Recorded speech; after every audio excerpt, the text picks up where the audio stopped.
कि old NCERT और new NCERT में बेसिकली अंतर क्या है। कि ओल्ड एनसीईआरटी में क्या है कि ओल्ड एनसीईआरटी में कुछ डाटा थोड़ा सा अपडेट नहीं है पहला, और दूसरा उसमें से लैंग्वेज थोड़ा ज़्यादा लंबा है, और इसमें क्या है लैंग्वेज छोटा किया गया है और थोड़ा सा डाटा भी क्या है कि लिमिटेड है, और केवल इम्पोर्टेंट तथ्य को दिया गया है जो एग्जाम पॉइंट ऑफ व्यू से हमेशा इम्पोर्टेंट होता है। यहाँ पहला पेज में आप देख सकते हैं, इसमें से जो सबसे पहला पॉइंट जो इम्पोर्टेंट पॉइंट दिया हुआ है कि यहाँ पे पूर्णिमा, यहाँ पे लिखा गया कि यह पूर्ण चंद्रमा वाली रात पूर्णिमा कहलाती है।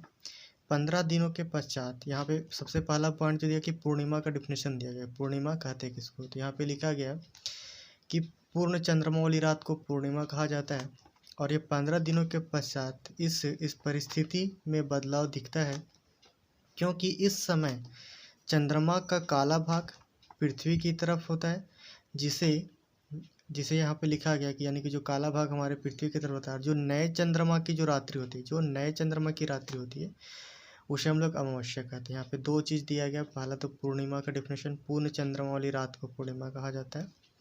दूसरा पॉइंट जो दिया गया कि नए चंद्रमा वाली रात्रि को अमावस्या कहते हैं। अमावस्या की रात में अवलोकन तभी हो सकता है जब आसमान साफ हो, यहाँ तक। उसके बाद इसके नीचे कुछ पॉइंट दिया गया, फिर यहाँ से इंपॉर्टेंट पॉइंट दिया गया ऊपर में थोड़ा सा दिया हुआ है कि हम दिन के समय चंद्रमा एवं अन्य सभी चमकीली वस्तुओं को नहीं देख पाते हैं, क्योंकि सूर्य से निकलने वाले अत्यंत तेज प्रकाश के कारण रात के समय चमकने वाली वस्तुएं दिन में दिखाई नहीं पड़ती। यहाँ पे दिया गया कि सूर्य चंद्रमा तारे तथा वे सभी वस्तुएं, सूर्य चंद्रमा तारे तथा वे सभी वस्तुएं जो रात के समय आसमान में चमकती है उसे खगोलीय पिंड कहा जाता है। हमारी पृथ्वी भी इसी खगोलीय पिंड का एक भाग, यानी कि पृथ्वी भी क्या है, एक खगोलीय पिंड है। ये सारे खगोलीय पिंड क्रमशः तारे, ग्रह, उपग्रह एवं क्षुद्र ग्रह के समूह में बटे होते हैं। सबसे पहला डिफिनेशन दिया गया था कि सूर्य चंद्रमा तारे तथा वे सभी वस्तुएं, सूर्य चंद्रमा तारे ग्रह तथा वे सभी वस्तुएं जो रात्रि के समय आसमान में चमकते हैं उसे खगोलीय पिंड कहा जाता है। और यहाँ पर बताया कि हमारी पृथ्वी भी इस खगोलीय पिंड का एक भाग है, और ये सारे खगोलीय पिंड क्रमशः तारे, ग्रह, उपग्रह एवं क्षुद्र ग्रह समूह में बटे होते हैं। उसके बाद नीचे दिखाया गया कि कुछ खगोलीय पिंड बड़े आकार के साथ साथ गर्म भी होते हैं। कुछ खगोलीय पिंड बड़े आकार के साथ साथ गर्म भी होते हैं। ये गैसों से बने होते हैं। इनके पास अपनी ऊष्मा तथा प्रकाश, यहाँ पे इंपॉर्टेंट पॉइंट दिया गया, ऊष्मा तथा प्रकाश होता है। इनके पास अपनी ऊष्मा तथा प्रकाश होता है जिसे वे उत्सर्जित करते रहते हैं। इन खगोलीय पिंडों को तारा कहा जाता है, या इन खगोलीय पिंडों को तारा कहते हैं। सूर्य भी एक तारा है कि यहाँ पे तारा का डिफिनेशन दिया गया है कि कुछ खगोलीय पिंड बड़े आकार के होते हैं तथा गर्म होते हैं, साथ ही साथ वे गैसों से बने होते हैं, और इनके पास अपनी ऊष्मा तथा प्रकाश होती है जिसे वे उत्सर्जित करते रहते हैं। इन खगोलीय पिंडों को तारा कहते हैं। सूर्य भी एक प्रकार का तारा है। सूर्यास्त के पश्चात रात के समय चमकते हुए अनगिनत तारे सूर्य के समान ही हैं। ये तारे बहुत अधिक दूर होने के कारण अत्यंत छोटे दिखाई पड़ते हैं, तथा हम लोग इनकी ऊष्मा या प्रकाश को महसूस नहीं करते हैं। अक्सर कुछ दूरी से देखने पर सभी वस्तुएं अपने आकार की अपेक्षा छोटी दिखाई पड़ती है। अत्यधिक ऊंचाई पर उड़ रहा हवाई जहाज भी काफ़ी छोटा होता है। यहाँ पे ये सब कोई पॉइंट इंपॉर्टेंट नहीं, बस हम पढ़ दे रहे हैं। अब यहाँ से इंपॉर्टेंट पॉइंट दिया गया कि रात्रि के समय आसमान में तारों के विभिन्न समूहों, रात्रि के समय आसमान में तारों के विभिन्न समूहों द्वारा बनाई गई विविध आकृतियाँ दिखाई पड़ती है। ये नक्षत्र मंडल कहलाता है। यहाँ पे नक्षत्र मंडल का डिफिनेशन दिया गया है कि रात्रि के समय आसमान में तारों के विभिन्न समूहों द्वारा बनाई गई विविध आकृतियाँ को हम लोग नक्षत्र मंडल कहते हैं। बहुत आसानी से पहचानने योग्य नक्षत्र मंडल है वो स्मॉल बियर या सप्तऋषि के नाम से हम लोग जिसे जानते हैं, जो प्राचीन समय में जो पौराणिक कथाओं में जिसका वर्णन मिलता है, स्मॉल बियर या सप्तऋषि, जिसे हम लोग आसानी से देख पाते हैं रात्रि के समय में। ये एक नॉर्मल इंसान, मतलब कि वो घर में सबको ये पता रहता है। ये सप्तऋषि की बात बोल रहे हैं, यानी कि सप्त मतलब सात और ऋषि मतलब संत, यानी कि 7 संतों का समूह जिसे बताया गया अब मतलब कि ये बोल सकते हैं सनातन धर्म में। यह 7 तारों का समूह, यह जो 7 तारों का समूह है जो कि एक बड़े नक्षत्र मंडल अर्सा मेजर, बड़े नक्षत्र मतलब अर्सा मेजर या बिग बियर का ही भाग, यानी कि बोल सकते जो स्मॉल बियर या सप्तऋषि है वो एक छोटा पार्ट है, लेकिन उसका बड़ा पार्ट क्या है, अर्सा मेजर या बिग बियर, यानी कि बिग बियर अर्सा मेजर का एक छोटा पार्ट है, सप्तऋषि या स्मॉल। सबसे पहले नक्षत्र मंडल बताए, फिर नक्षत्र मंडल का एक बोल सकते छोटा सा डिफिनेशन बताया गया है। उसके बाद यहाँ पे कुछ ये एक्टिविटी दिखाया गया है कि आपको ये करना, तो वो सब बच्चों के लिए या अपने काम की चीज़ नहीं। यहाँ से दिया गया कि तारों का यूज क्या है। प्राचीन समय में सबसे पहले बताए थे तारा क्या है, फिर सबसे पहले पूर्णिमा बताया गया फर्स्ट पेज में, और उसके बाद अमावस्या बताया गया, फिर खगोलीय पिंड बताया गया, फिर तारा बताया गया, फिर नक्षत्र मंडल बताया गया। अब यहाँ पे देखते हैं कि इस तारों का यूज कहाँ होता है। तो प्राचीन काल में लोग रात्रि के समय दिशा का निर्धारण तारों की सहायता से करते थे। उत्तरी तारा, यहाँ से दिया गया कि उत्तरी तारा उत्तर दिशा को बतलाता है, उत्तरी तारा उत्तर दिशा को बतलाता है, इसे ध्रुव तारा यानी कि पोलर स्टार भी कहा जाता है। ध्रुव तारा का डिफिनेशन क्या है कि उत्तरी तारा उत्तर दिशा को बतलाता है, इसे ध्रुव तारा का भी कहा जाता है। यह आसमान में हमेशा एक ही स्थान पर रहता है। हम सप्तऋषि की सहायता से ध्रुव तारे की स्थिति को जान सकते हैं, ध्रुव तारे की स्थिति को जान यहाँ पे ध्रुव तारे की स्थिति को जान सकते हैं। यहाँ पे लिखा हुआ कि कुछ खगोलीय पिंड, यहाँ से इंपॉर्टेंट है, कुछ खगोलीय पिंड में अपना प्रकाश एवं ऊष्मा नहीं होते हैं। कुछ खगोलीय पिंडों में अपना प्रकाश एवं ऊष्मा नहीं होते हैं। ये तारों बोला कि वे तारों के प्रकाश से प्रकाशित होने के साथ साथ सूर्य या किसी अन्य तारों के चारों ओर परिक्रमा करते हैं। ऐसे खगोलीय पिंड को ग्रह कहते हैं। यहाँ पे ग्रह का डिफिनेशन दिया गया कि कुछ खगोलीय पिंड के पास अपना प्रकाश एवं ऊष्मा नहीं होती है। कुछ खगोलीय पिंडों के पास अपना प्रकाश एवं ऊष्मा नहीं होती है। वे तारों के प्रकाश से प्रकाशित होने के साथ साथ सूर्य या किसी अन्य तारे के चारों ओर परिक्रमा करते हैं। तो ऐसे खगोलीय पिंड को ग्रह कहते हैं।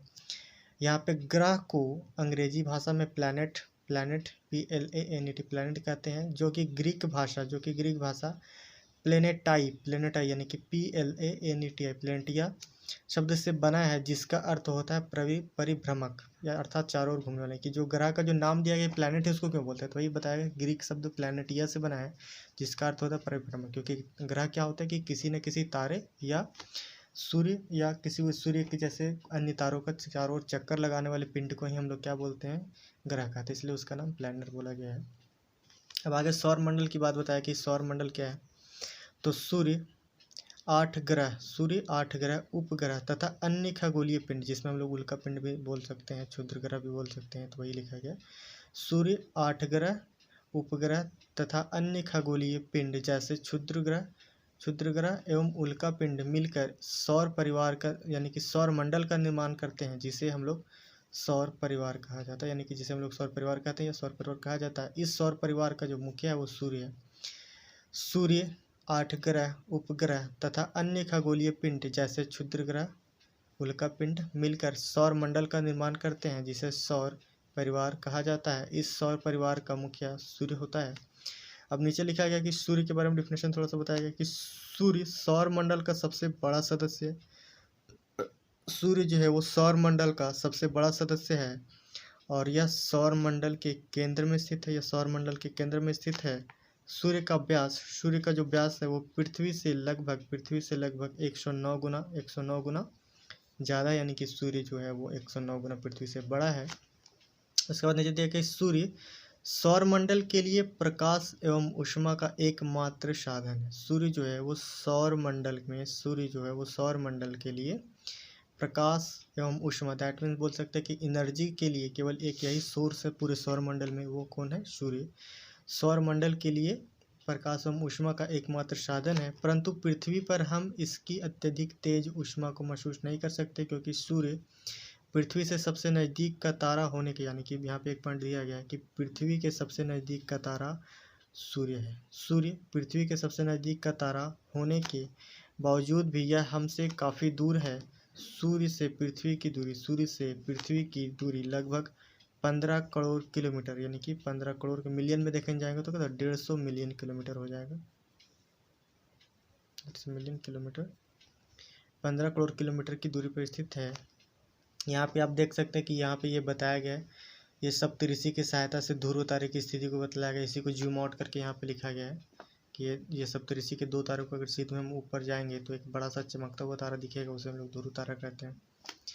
अब नीचे दिखाया गया कि क्या आप जानते हैं, कुछ जानकारी दी गई। सूर्य से निकली ऊर्जा का छोटा सा भाग ही पृथ्वी पर पहुंचता है, जिसमें से 15%, जिसमें से सूर्य का जो एक मिनिमम अमाउंट जो पृथ्वी पर आता है उसका 15% अंतरिक्ष में प्रवर्तित हो जाता है, और 30% पानी को वाष्पीकृत करने में चला जाता है। इसके अलावा बहुत सी ऊर्जाएं पेड़ पौधे और समुद्र सोख लेते हैं। यहाँ तक ये बात बोला गया है कि सूर्य का जो प्रकाश पृथ्वी पर पहुँचता है उसका कितना कितना पार्ट कहाँ पे अवशोषित होता है। तो यहाँ पे एक फिगर दिया हुआ, ठीक है। इस फिगर में बताया गया कि सूर्य यानी कि जो सूर्य के डिस्टेंस के अनुसार कौन कौन सी ग्रह किस तरह से घूमती है। ये ओल्ड एनसीईआरटी में क्या था कि एक फिगर दिया हुआ था, उसके नीचे बॉक्स बना के सारे फिगर में उसके बारे में डाटा दिया गया था। वो भी डाटा था वो लगभग में लिखा गया था, एग्जैक्ट नहीं था। न्यू एनसीईआरटी में इसमें क्या है कि ये फिगर दिया हुआ जहाँ पे प्रत्येक ग्रह के बारे में ग्रह लिखा हुआ, यहाँ पे बुध ग्रह के बारे में अलग से जानकारी, आगे शुक्र ग्रह के दिया हुआ, बृहस्पति का, शनि का, यूरेनस, नेपच्यून और पृथ्वी, सारा का एक सीरियल से उसका सारा जानकारी दिया। उसमें से क्या था कि एक ही बॉक्स में सब दिया हुआ था, एक ही पेज में ये 2 पेज को ख़त्म कर दिया गया था। तो यहाँ पे क्या है कि इसमें से कुछ जो तथ्य जानने योग्य है उसको बढ़ा के लिखा गया। उसमें से क्या था कि वो एक बॉक्स में केवल ख़त्म किया गया था। यहाँ पे देखिए सबसे पहले फिगर समझते हैं। तो सूर्य से दूरी के हिसाब से जो ग्रहों का जो क्रम है वो देख सकते हैं। सबसे पहले क्या है, बुध है, उसके बाद शुक्र है, फिर पृथ्वी दिया होगा सोमलिंग, फिर उसके बाद फिर यहाँ पे मंगल ग्रह थे, उसके बाद बीच में क्षुद्र ग्रह की जो बेल्ट है क्षुद्र, उसमें से सिरिसा एक ये उपग्रह है, क्षुद्र ग्रह का बेल्ट दिया गया। उसके बाद बृहस्पति है, यानी कि क्षुद्र ग्रह मंगल और बृहस्पति के बीच में पाया जा रही है, यहाँ से क्लियर हो जा रहा है।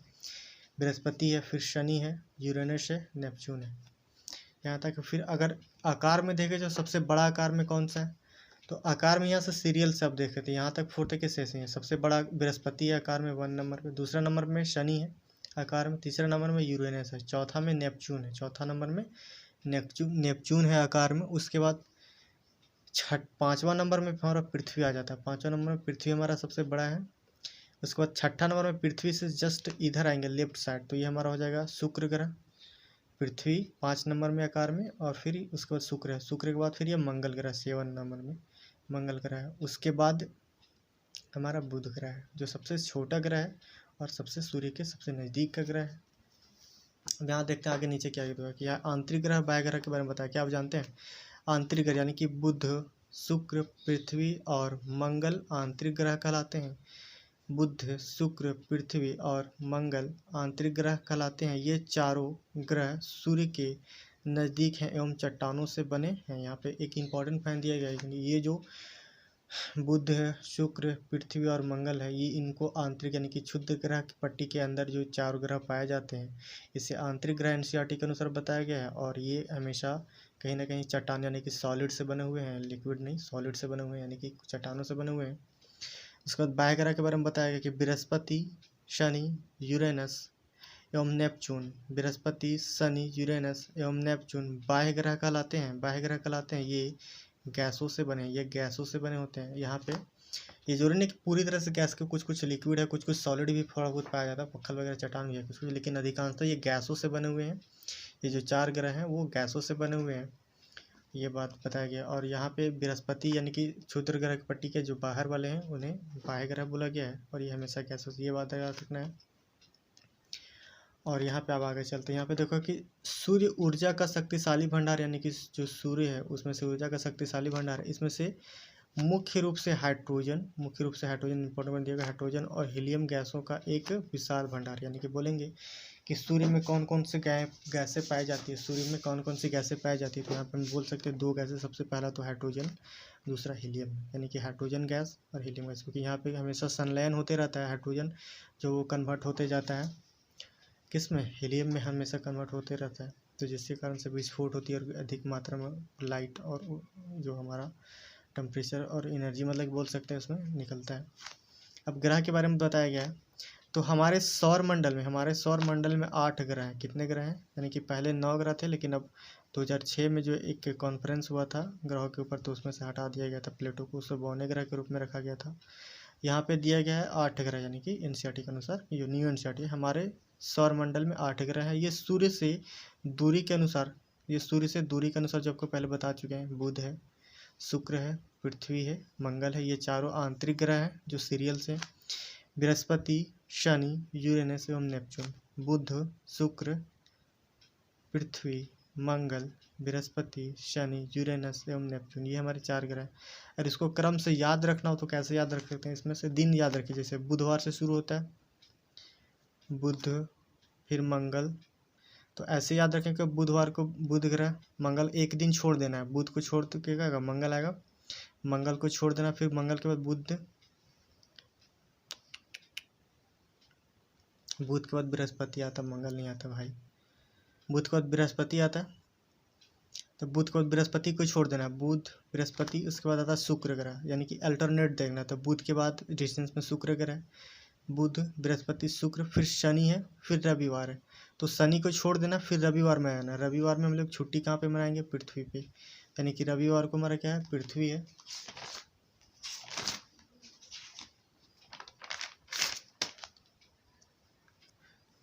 ये मेरा नोट्स है, उसमें से ये बात बताया गया था, इसे हम आपको लास्ट में नोट्स दिखाएंगे और इसका लिंक पीडीएफ में दे देंगे। तो यहाँ पे देखिए, बुधवार बुध ग्रह को दिखाया गया, बृहस्पतिवार को नहीं लेना, एक अल्टरनेट यूज करना, बुध, बृहस्पति, शुक्र, शनि, रवि, सोमवार, मंगलवार, फिर बुधवार, बृहस्पतिवार शुरू होती यहाँ से, बुध को छोड़, बुध के बाद क्या आएंगे? शुक्र आएंगे, एक दिन छोड़ देना, तो शुक्र को शुक्रवार हो जाएगा, बुधवार, फिर शनि को छोड़ के रविवार, रविवार छुट्टी पृथ्वी पे बिताना, फिर सोम को छोड़ करके मंगलवार, तो यहाँ पे मंगलवार को यानी कि मंगल ग्रह, फिर बुध को छोड़ के बृहस्पति ग्रह, फिर लास्ट में यूरेनस और नेपच्यून। तो यहाँ से ये अल्टरनेट डे से हम लोग अगर बुध से शुरू करते हो, अल्टरनेट डे लेते हैं, तो वो सारे ग्रह के नाम आ जाते हैं, तो ये दिखाया गया था। तो ये अभी नोट्स हम दिखाएंगे लास्ट में, और इसका लिंक हम यानी कि नोट्स का पीडीएफ बना के हम आपको दे देंगे, लिंक जो डिस्क्रिप्शन बॉक्स में। अभी यहाँ पे बुक चल रहा है, यहाँ पे बुक देखते हैं, ओरिजिनल जो कॉपी है ओरिजिनल को नहीं छोड़ना है, बुक तो पढ़ना ही पढ़ना है, इसका एक एक लाइन छोड़ना नहीं है। तो यहाँ से हो गया ग्रह, यानी कि जो आप देख रहे थे ग्रह का, यानी कि किस आधार पर, यानी कि सीक्वेंस में दिया गया था कि बुध है, शुक्र है, पृथ्वी है, मंगल है, बृहस्पति है, शनि है, यूरेनस है और नेपच्यून है, ये दिया गया है। इसके बाद अब हम आ जाते हैं नीचे, सौर मंडल के सभी 8 ग्रह एक निश्चित पथ पर सूर्य के चारों ओर सूर्य का चक्कर लगाते हैं। ये रास्ते दीर्घ वृत्ताकार हैं, ये कक्षाएं कहलाती है, यानी कि जिस पथ पे यानी कि जो ग्रह अपना रोटेट करते हैं उसे हम लोग दीर्घ वृत्ताकार, यानी कि वो रास्ता का क्या नाम है? दीर्घ वृत्ताकार कहने का मतलब, जैसे कि ये हमारा सन है और सन के चारों ओर अगर ये सर्कुलर पाथ पे अगर रोटेट करते हैं तो हम लोग वृत्ताकार पाथ बोलते हैं, लेकिन वो ऐसा नहीं, सूर्य एक किनारे में है और ये इसका क्या है, जिस तरह से इक्लिप्स मोड में जो हमारा अंडा का शेप रहता है उस तरह से इक्लिप्स साइज में वो लोग यानी रोटेट करता है। तो इसी कारण से हमारा मौसम में कभी गर्मी आता है, कभी यानी कि चेंजिंग होता है, कभी बरसात होता है, तो ये बात है। तो इक्लिप्स मोड में होने के कारण से वो क्या होता है कि इसको हम लोग दीर्घ वृत्ताकार कहते हैं। अगर ये रोटेट करता सर्कुलर फॉर्म में तो इसको वृत्ताकार कहते हैं, लेकिन ये दीर्घ वृत्ताकार कहने का मतलब कि सूर्य एक सेंटर के थोड़ा सा साइड में और ये इसके चारों इस तरीके से चक्कर लगाते हैं। अब यहाँ आते हैं बुध ग्रह के बारे में जो जानकारी दी कि बुध ग्रह में क्या क्या इंपॉर्टेंट है। तो बुध सूर्य के सबसे नज़दीक का ग्रह, यानी कि बोल सकते हैं कि अगर दूरी के अनुसार देखें तो ये फर्स्ट ग्रह, यानी कि दूरी के अनुसार देखें तो ये पहला ग्रह, यानी कि सूर्य से दूरी के अनुसार में फर्स्ट नंबर पे आता है। बुध सूर्य से सबसे नज़दीक का ग्रह है। यह आकार में सबसे छोटा ग्रह है। अपनी कक्षा में सूर्य के चारों ओर एक चक्कर लगाने में इसे केवल 88 दिन लगते हैं, यानी कि अगर देखा जाए तो इसका ये परिक्रमण काल है, जिस तरह से पृथ्वी का परिक्रमण काल 360 दिन है, उसी तरीके से इसका जो अपनी कक्षा में सूर्य के चारों ओर एक चक्कर लगाने में ये 88 दिन में ये पूरा कर लेता है, यानी कि सूर्य के चारों ओर चक्कर 88 दिन में पूरा कर लेता है, यानी कि बहुत स्पीड काफ़ी घूम रहा है। यहाँ पे जो कुछ न्यू एंड ओल्ड एनसीईआरटी में कुछ जो इंपॉर्टेंट पॉइंट था वो दिया गया था, वो आपको बता देते हैं कि सूर्य जो बुध है उसको अपने मतलब कि सूर्य के चारों ओर यानी कि परिक्रमा करने में 88 दिन लगता तथा वो अपने अक्ष पे एक घूर्णन जो करता है, हम लोग का जो 24 घंटा में पृथ्वी पे दिन रात होता है, यानी कि वो यहाँ पे बुध का जो घूर्णन काल है वो 59 डे का होता है, यानी 59 दिन में ये एक रोटेट करता है, अपने एक्सिस पे एक रोटेशन करता है। और ये इसका रोटेशन का जो हमारा देख सकते हैं डायरेक्शन, वो यहाँ पे लिखा हुआ है एंटी क्लॉकवाइज, एंटी यानी कि पश्चिम से पूरब। ये पश्चिम से पूरब की, दैट मीन्स ये पश्चिम से पूरब। यहाँ पे सूर्य उदय दिखाई देगा किस तरह से, पूरब से सूर्य उदय होता हुआ दिखाई देगा। यहाँ पे इसका घूर्णन परिक्रमण काल 88 दिन का है और घूर्णन 59 दिन का है। और एक इसका जो देख सकते हैं कि सूर्य से इसका जो दूरी है, बुध का जो दूरी है, वो दूरी यहाँ पे आप देख सकते हैं 58 मिलियन किलोमीटर, यानी दैट मीन्स बोल सकते हैं 1 मिलियन में होता है 10 लाख।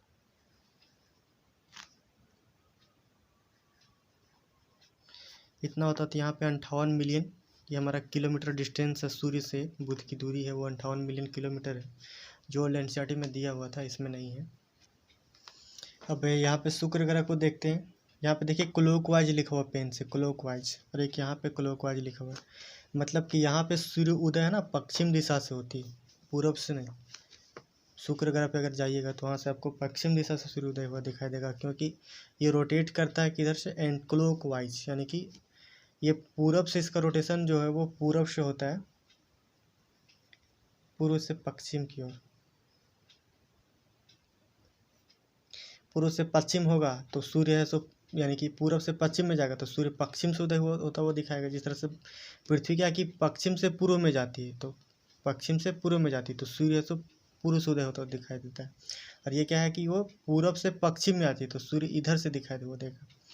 अब यहाँ पे देखते हैं कि जो हमारा शुक्र ग्रह है उसके बारे में क्या जानकारी दी गई। तो सूर्य से दूरी के अनुसार यह दूसरा ग्रह है। सूर्य से दूरी के अनुसार दूसरा ग्रह, पहला का आप देख सकते हो, पहला बुध ग्रह था, और सूर्य से दूरी के अनुसार यह दूसरा ग्रह है। यह आकार की दृष्टि से छठा ग्रह, यानी कि 6 पोजीशन पे है साइज में, और सबसे बड़ा ग्रह, मतलब छठा सबसे बड़ा ग्रह है। शुक्र को पृथ्वी का जुड़वा ग्रह माना जाता है, क्योंकि यह आकार एवं आकृति में लगभग पृथ्वी के समान है। यह ग्रह जो सूर्योदय के पहले एवं सूर्यास्त के पश्चात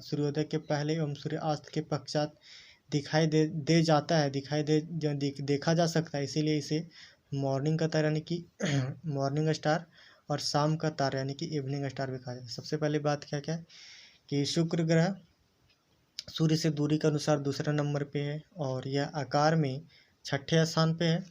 और अगर देखा जाए इसमें से जो इम्पोर्टेंट पॉइंट जो ओल्ड एनसीईआरटी में दिया हुआ था कुछ, वो पहला तो आपको बता दें, इसका जो यानी कि घूर्णन का जो दिशा है वो क्लॉकवाइज है, यानी कि पूरब से पश्चिम की ओर घूमती है, इसलिए यहाँ पे सूर्य उदय हुआ दिखाई देगा किधर से, पश्चिम से।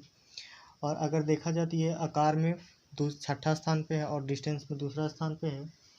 और यहाँ से सूर्य से इसकी जो दूरी है वो 108 मिलियन किलोमीटर है, 108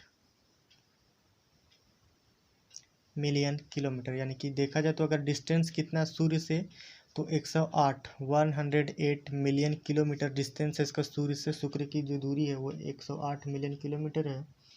और इसका अगर देखा जाए तो परिक्रमण काल जो देखा जाए कि, यानी कि ये सूर्य के चारों ओर एक चक्कर कितने दिन में लगाता है, तो सूर्य से चारों ओर ये एक चक्कर लगाने में ये 255 दिन लगाता है। 255 दिन में एक परिक्रमण करता है, ये परिक्रमण करता है, इसका परिक्रमण काल है। और ये 243 दिन में अपने अक्ष पे एक घूर्णन करता है, एक घूर्णन करता है 243 दिन में। और 255 दिन में हमारा क्या करता है, एक परिक्रमण करता है 255 दिन में, या अपने सूर्य के चारों ओर एक चक्कर लगाने में। जिस तरह से पृथ्वी 360 दिन लेती है, 365 दिन लेती है, उसी तरह से ये हमारा जो ये शुक्र ग्रह है वो पृथ्वी के चारों ओर घूमने में 255 दिन लेती है। और इसका जो दिन है, यानी कि 24 घंटा जो हम यहाँ पे पृथ्वी पर होता है, यहाँ पे ये 243 दिन का होता है। लगभग बोल सकते हैं कि इसका डेढ़ दिन से इसका लगभग 1.5 दिन से 1 साल बन जाता है। अब मंगल ग्रह की बात करते हैं यहाँ पे। तो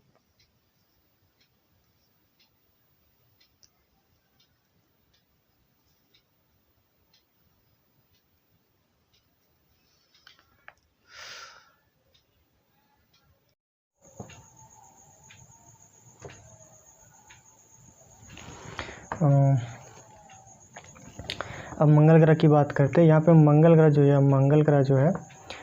ग्रह को लाल ग्रह भी कहते हैं। एनसीईआरटी में जो दिया गया, मंगल ग्रह को लाल ग्रह भी कहते हैं। यह ग्रह पृथ्वी का लगभग आधा, यह ग्रह जो पृथ्वी का, इसका साइज क्या है, पृथ्वी की तुलना में यह इसका साइज है वो आधा है, यानी कि पृथ्वी की तुलना में यह साइज इसका आधा है। मंगल ग्रह सूर्य से दूरी के अनुसार, मंगल ग्रह सूर्य से दूरी के अनुसार चौथा ग्रह, सूर्य से दूरी के अनुसार चौथा ग्रह है। पृथ्वी की सतह, पृथ्वी की तरह मंगल भी एक स्थलीय धरातल वाला ग्रह है, यानी कि जिस तरह से पृथ्वी का समतल धरातल है उसी तरह से मंगल का भी है, वो स्थलीय धरातल है। और अपनी भौगोलिक विशेषताओं के अलावा मंगल ग्रह का घूर्णन काल और मौसमी चक्र भी पृथ्वी के समान है, यानी कि यहाँ पे बोल सकते हैं कि पृथ्वी पे जिस तरीके से 24 घंटे में एक घूर्णन पूरा करती है, उसी तरीके से इसका मौसमी काल तथा घूर्णन काल भी पृथ्वी के समान है। तो पहला इसमें से दिया गया कि मंगल ग्रह को लाल ग्रह कहते हैं, क्योंकि वहाँ पे जो एक्सेस मात्रा में जो पाया जाता है मीथेन गैस, ये इस प्रकार से लाल ग्रह कहते हैं। और यह ग्रह पृथ्वी का लगभग आधा, यानी कि साइज में देखा जाए तो पृथ्वी से छोटा, यानी कि आधा है। और मंगल ग्रह सूर्य से दूरी के अनुसार चौथा ग्रह, यानी कि 4th पोजीशन पे, अगर डिस्टेंस में देखा जाए तो ये 4th पोजीशन पे है।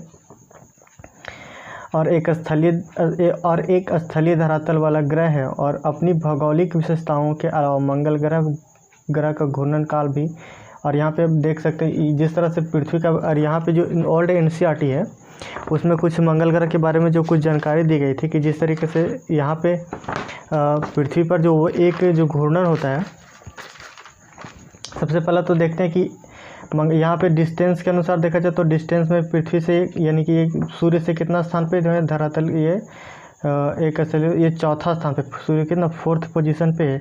और साइज में देखा जाए तो ये यहाँ पे, तो साइज में देखा जाए तो तो ये 7th पोजीशन पे, कितना पे 7th पोजीशन पे साइज में है। और ये हमारा इसका अगर घूर्णन काल तो ये एंटी क्लॉकवाइज घूमता है। कैसे घूमता है? एंटी क्लॉकवाइज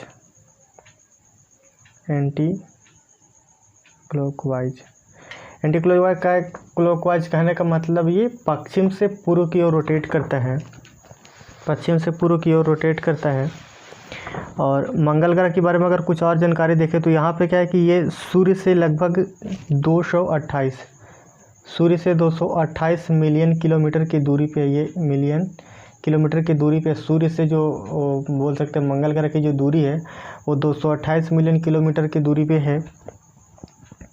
और इसका एक परिक्रमण काल है, जिस तरह से पृथ्वी का जो पूरा परिक्रमण काल 365 का, इस तरह से मंगल का जो परिक्रमण काल है वो 687 दिनों का एक परिक्रमण काल है, कि एक बार अपना सूर्य के चारों ओर चक्कर लगाने में 687 दिन का समय लेता है, जिसमें से वो एक चक्कर लगा लेता है मंगल। और इसका अक्ष, अपने अक्ष के अराउंड जो रोटेट करता है वो एक ही दिन में, यानी कि 24 आवर में ये क्या करता है, अपना दिन रात जो पूरा करता है पृथ्वी के जिस तरह से, उसी तरह से 24 आवर में ही अपना एक रोटेशन पूरा कर लेता है। अगर सूर्य से इसकी दूरी देखें तो 228 मिलियन है।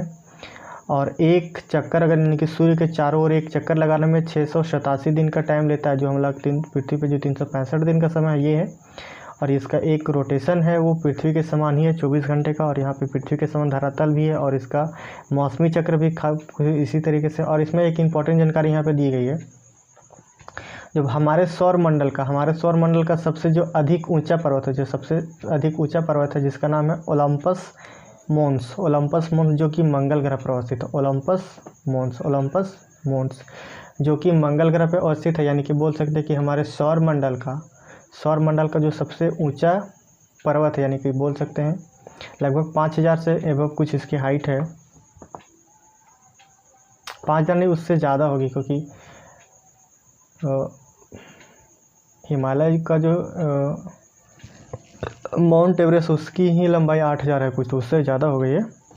अब आगे चलते हैं, यहाँ से बृहस्पति ग्रह के बारे में देखते हैं। बृहस्पति ग्रह में क्या विशेष है, मंगल ग्रह की जानकारी होगी। जो एनसीईआरटी में दिया गया कि यह सौर मंडल का सबसे बड़ा ग्रह, यानी कि साइज में देखा जाए तो ये क्या है, साइज के अनुसार सबसे, यानी कि 1st पोजीशन पे साइज में, किसमें, साइज में सबसे बड़ा ग्रह है। तो यह सौर मंडल का सबसे बड़ा ग्रह है। सूर्य से दूरी के अनुसार यह 5वां स्थान पे, सूर्य से दूरी के अनुसार यह 5वां स्थान पे है। और 5वां स्थान पे सारे ग्रहों की अपेक्षा बृहस्पति की सबसे अधिक उपग्रह है। यहाँ पे एक इम्पॉर्टेंट पॉइंट दिया हुआ है, ओल्ड एनसीईआरटी में क्या था, ये 67 को यहाँ पे कम किया गया था, और लगभग में लिखा गया था, वो अप्रोक्स डाटा दिया हुआ था। यहाँ पे क्या एग्जैक्ट डाटा है कि सबसे अधिक उपग्रहों की संख्या क्या है, तो बृहस्पति के। बहुत से लोग सोचेंगे शनि का बहुत सारा छल्ला है, तो वो नहीं, एक्चुअल में जो डाटा के अनुसार है कि बृहस्पति ग्रह का जो सबसे अधिक मात्रा में क्या है उपग्रह है, जिसके संख्या कितना 67, यानी कि यह सौरमंडल का सबसे बड़ा ग्रह, साइज में सबसे बड़ा। सूर्य से दूरी के अनुसार यह 5वां स्थान पे है। सारे ग्रहों की अपेक्षा बृहस्पति की सबसे अधिक उपग्रह है, जिसकी संख्या 67 है। और इसमें एक इम्पॉर्टेंट बात अब यहाँ से हम बताना चाह रहे हैं, जो ओल्ड एनसीईआरटी में दिया हुआ था कि सूर्य के चारों ओर बृहस्पति को एक चक्कर लगाने में, सूर्य के चारों ओर बृहस्पति को एक चक्कर लगाने में लगभग 11 साल, एक परिक्रमण काल जो इसका है 11 साल 11 महीने का होता है। 11 साल 11 महीने में ये एक परिक्रमण करता है। 11 साल 11 महीने में ये एक परिक्रमण करता है सूर्य के चारों ओर, यानी जिसको हम लगभग 12 साल बोल सकते हैं। और ये एक घूर्णन जो इसका काल है, घूर्णन जो इसका है, घूर्णन जो है वो 9 घंटा 56 मिनट, 9 घंटा और 56 मिनट, 9 घंटा और 56 मिनट में ये एक घूर्णन कर लेता है। 9 घंटा और 56 मिनट, 9 यानी कि लगभग 10 घंटा बोल सकते हैं। 9 घंटा 56 मिनट में ये अपना एक घूर्णन काल पूरा करता है। और एक इसका परिक्रमण काल 11 साल 11 महीने में लगता है। और इसका घूर्णन की जो दिशा है ये भी है क्लॉकवाइज। ये क्या है, नहीं क्लॉकवाइज नहीं, एंटी क्लॉकवाइज, यानी कि जिस तरह से पृथ्वी पे सूर्य उदय होता है उसी तरह से यहाँ भी होता है। और अगर देखा जाए सूर्य से इसकी दूरी कितनी है, तो सूर्य से इसकी दूरी लगभग 778 मिलियन किलोमीटर, लगभग नहीं एग्जैक्ट डाटा है, मिलियन, 778 मिलियन किलोमीटर। 1 मिलियन में 10,000 होता है, 10 लाख होता है, वो आप देख लेंगे डाटा कितना किलोमीटर में जाएगा। तो बृहस्पति में क्या बताया कि यह सबसे साइज में सबसे नंबर 1 पे है। और डिस्टेंस के अनुसार देखें तो डिस्टेंस में ये 5th पोजीशन पे, डिस्टेंस पे 5th पोजीशन पे है। और ये देखा जाए तो सबसे अधिक उपग्रह वाला ये हमारा क्या है, ग्रह है, जिसके पास लगभग 67 उपग्रह है, यानी कि 67 यानी कि 67 उपग्रह है। और ये सूर्य से दूरी का अगर देखा जाए तो 778 मिलियन किलोमीटर की दूरी पे है। ये सूर्य से 778 मिलियन किलोमीटर की दूरी पे है। और इसकी जो अगर देखा जाए तो इसका अगर समय देखा जाए कि ये अपना एक परिक्रमण काल इसका कितना, तो 11 साल 11 महीने का इसका एक घूर्णन इसका एक परिक्रमण काल है। और इसका घूर्णन का यानी कि अपने एक्स पे ये 9 घंटा 56 मिनट में, जो 24 घंटा में पृथ्वी लगाती है दिन रात, उसी तरह से ये एक घूर्णन 9 घंटा 56 मिनट में कर लेता है लगभग। अब आगे आते हैं, यहाँ पे दिया था सूर्य से दूरी के अनुसार ग्रहों को अपने इस प्रकार से, अब तो बता दिए थे कि किस तरह से याद करना, कि वो जो ट्रिक था कि बुध, फिर एक बुध से स्टार्ट करना, एक दिन को छोड़ करके नेक्स्ट डे और संडे को पृथ्वी बिताना, उस तरह से। अब यहाँ आते हैं, हम शनि ग्रह की बात करते हैं। शनि ग्रह की बात करते हैं तो शनि ग्रह क्या है, तो शनि ग्रह में कुछ जानकारी, यह सौर मंडल का सबसे सुंदर ग्रह, ये इंपॉर्टेंट बात है, ये सबसे क्या सुंदर है देखने में, इसके चारों जो छल्ले होते हैं उसके कारण से सुंदर दिखता है। तो ये सौर मंडल का सबसे सुंदर ग्रह है। इसके चारों ओर चमकीले छल्ला है, इसके चारों ओर चमकीला छल्ला है। सूर्य से दूरी के अनुसार यह 6ठा स्थान पे, कितना 6th पोजीशन पे, सूर्य के दूरी के अनुसार ये 6ठा पोजीशन में। 5वां में कौन है, ये 6th पोजीशन पे। 5वां में बृहस्पति भी बताया, और ये 6ठा में क्या है, ये हमारा शनि ग्रह है।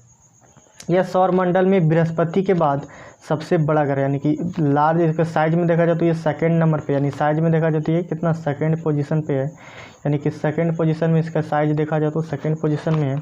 और शनि के लगभग नहीं एग्जैक्ट डाटा दिया, 62 उपग्रह है, कितने 62 उपग्रह, शनि के 62 उपग्रह है, जिसमें टाइटन नामक जो उपग्रह है वो सबसे बड़ा उपग्रह है। जो टाइटन नामक जो उपग्रह है, यानी कि किसका, शनि का, वो सबसे बड़ा है।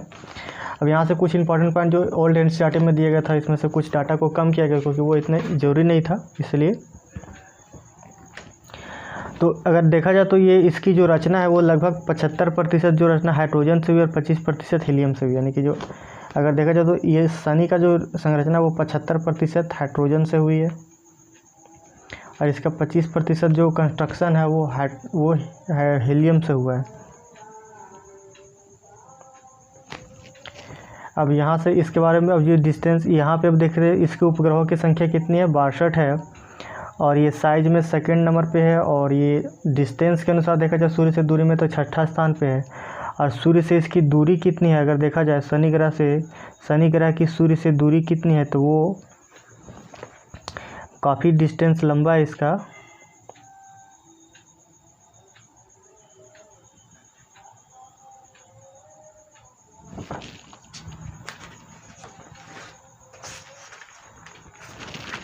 1427 मिलियन किलोमीटर, यानी कि अगर देखा जाए डिस्टेंस इसका देखा जाएगा, स्पेस ही नहीं मिल रहा है लिखने के लिए, यहाँ लिख देते हैं। इसका जो सूर्य से डिस्टेंस है वो डिस्टेंस लगभग नहीं, एग्जैक्ट है 1427 मिलियन, 1427 मिलियन। ये एनसीईआरटी का सारा हम डाटा लिख रहे हैं, इसमें कोई अपने मन से कोई एग्जैक्ट नया डाटा हम नहीं डाल रहे हैं। जो एनसीईआरटी में न्यू एनसीईआरटी और ओल्ड एनसीईआरटी में जो डाटा दिया हुआ है उसके अनुसार है।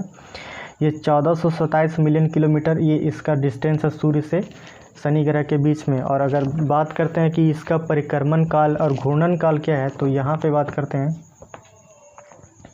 तो अगर शनि ग्रह के बारे में बात करते हैं, इसका जो एक परिक्रमण काल है, यानी कि बोल सकते हैं कि सूर्य के चारों ओर ये एक चक्कर लगाने में लगभग 29 साल 5 महीने का समय लगाता है। 29 साल 5 महीना में एक इसका क्या होता है, परिक्रमण काल होता है। यानी कि सूर्य के चारों ओर एक रोटेशन जो हमारा शनि पूरा करता है, सूर्य के चारों ओर एक रोटेशन जो पूरा करता है शनि, वो लगभग लगाता है 29 साल 5 महीने, यानी कि बोल सकते हैं 29.5 साल। और ये अपने अक्ष पे इसका जो घूर्णन काल है, यानी कि जो ये घूर्णन काल करता है, यानी कि एक राउंड पूरा करने में ये 10 घंटा 40 मिनट 10 आवर और 40 मिनट 10 घंटा 40 मिनट में 10 घंटा 40 मिनट में अपना एक पूरा घूर्णन काल पूरा कर लेता है। और इसके चारों ओर चमकीले छल्ले पाया जाता है, ये बात आपको बता चुके। इसमें से यहाँ पे एक रोचक है कि गैलीलियो गैलीली ने सन 1610 में, कितना 1610 में, गैलीलियो गैलीली ने सन 1610 ईस्वी में दूरबीन की सहायता से शनि ग्रह की खोज की थी। यानी कि बोले कि शनि ग्रह की खोज कौन किए थे, तो गैलीलियो गैलीली ने सन 1610 ईस्वी में दूरबीन की सहायता से शनि ग्रह की खोज की थी। शनि ग्रह की रचना में 75% हाइड्रोजन पाई जाती है और 25% हीलियम से हुई है। जल, मीथेन, अमोनिया और पत्थर यहाँ बहुत कम मात्रा में पाए जाते हैं। यानी कि क्या कर दिया गया कि जल, मीथेन, अमोनिया और पत्थर यहाँ पे बहुत कम मात्रा में पाए जाते हैं, मतलब कि ये कुछ अमाउंट में यहाँ पे हैं। अब लास्ट बात करते हैं, लास्ट में यहाँ पे जो हमारा अंतिम यूरेनस यहाँ पे बचा हुआ। यहाँ पे यूरेनस के बाद देखिए लिखा हुआ क्लॉकवाइज, यानी कि ये भी यहाँ पे सूर्य उदय पश्चिम से होता है, पूर्व से नहीं पश्चिम से होता है। यूरेनस की बात करें तो यूरेनस के भी चारों ओर छल्ला, यहाँ पे 2 ग्रहों में लिखा गया है। पहला तो यहाँ पे शनि ग्रह में छल्ला है, बृहस्पति में नहीं लिखा गया है, जबकि ओल्ड एनसीईआरटी में बृहस्पति में भी लिख दिया था छल्ला, लेकिन वो अब डाटा को सुधारा है तो बृहस्पति में छल्ला की बात नहीं की गई। बशर्ते बृहस्पति में सबसे अधिक ग्रहों की संख्या बताई गई है 67, और इसमें बताया गया कि शनि में छल्ला चारों ओर पाया जाता है, जिसमें से टाइटन इसका सबसे मतलब कि ज़्यादा बड़ा उपग्रह माना जाता है, 62 इसके उपग्रह हैं। और यूरेनस की बात करें तो यूरेनस के भी चारों ओर क्या छल्ले पाया जाता है, यूरेनस के चारों ओर भी छल्ले पाया जाता है। और ये सूर्य से दूरी के अनुसार 7वां हमारा ग्रह है। ये कौन सा 7th पोजीशन पे है, और आकार की दृष्टि से तीसरा, यानी कि 3rd लार्जेस्ट नंबर पे है ये। यानी कि साइज में देखा जाए तो ये तीसरा सबसे बड़ा ग्रह है, और डिस्टेंस में देखा जाए तो ये 7वां पोजीशन पे है, और यहाँ से बड़ा ग्रह है। और इसके यहाँ पे अब जो ओल्ड एनसीईआरटी में कुछ बात दिया गया तो आपको बता दें कि इसके चारों ओर छल्ला पाए जाते हैं, और ये 2 ग्रह है, शनि ग्रह और यूरेनस के बीच में छल्ला, दोनों के चारों ओर छल्ले पाए जाते हैं, ये बात लिखा गया। और इसका एक अगर हम एक अक्ष पे घूर्णन परिक्रमण काल की बात करें तो इसका जो परिक्रमण काल है, परिक्रमण यानी कि सूर्य के चारों ओर जो चक्कर लगाते हैं इसका समय लगता है वो है 84 साल। बहुत ज़्यादा डिस्टेंस है, 84 साल। ये कि जो सूर्य के चारों ओर जो चक्कर लगाता है वो 84 साल है, ये 3rd इसका है।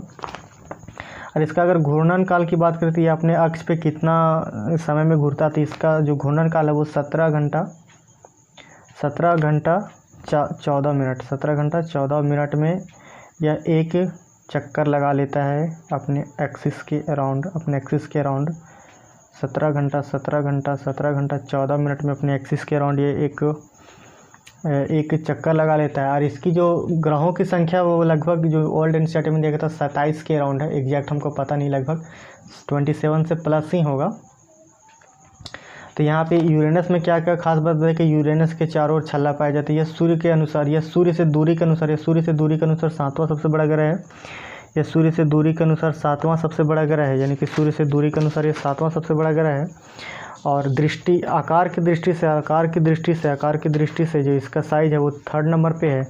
और सूर्य के चारों ओर एक परिक्रमण 84 साल में लगातार। इसका घूर्णन काल 17 घंटा 14 मिनट है, 17 घंटा 14 मिनट है। और अगर देखा जाए डिस्टेंस, ये सूर्य से कितनी दूरी पे है, तो ये डिस्टेंस इसका जो है सूर्य से इसका जो डिस्टेंस है वो यहाँ पे हम लिख दे रहे हैं।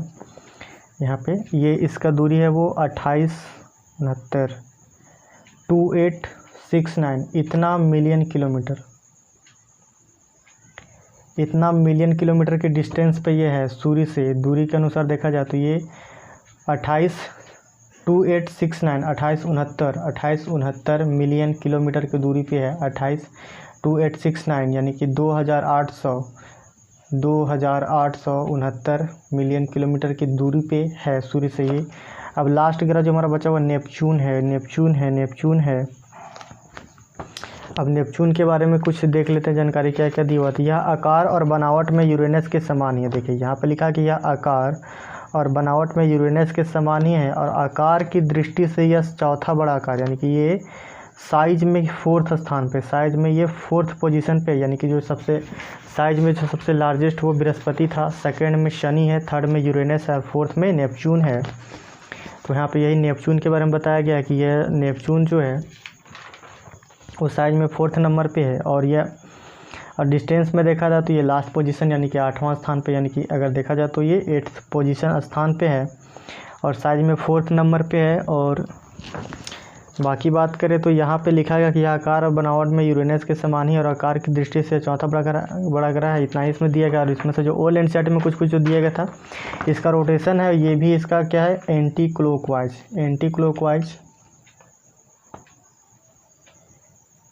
क्लॉकवाइज कहने का मतलब यहाँ भी ये पश्चिम से पूरब की ओर रोटेट करता है। यहाँ पे इसका डिस्टेंस वो इतना ही है। और इसका अगर देखा जाए तो ये सूर्य से जिसका दूरी जो है, सूर्य से ये जो नेपच्यून का जो डिस्टेंस है वो यहाँ हम लिख दे रहे हैं। नेपच्यून का जो डिस्टेंस है वो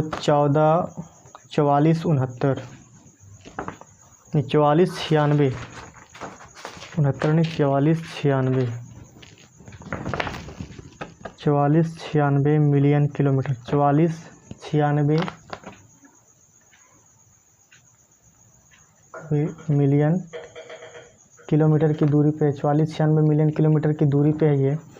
44 यानी कि सूर्य से इसके दूरी देखा जाए तो सबसे लॉन्ग डिस्टेंस यहाँ पे है, 4496 किलोमीटर मिलियन की दूरी पे है। और इसका अगर देखा जाए तो एक घूर्णन काल और परिक्रमण काल कितना है तो वो देख लेते हैं नेपच्यून का। तो ये सबसे 8वां ग्रह है और साइज में 4th नंबर पे तो है ही।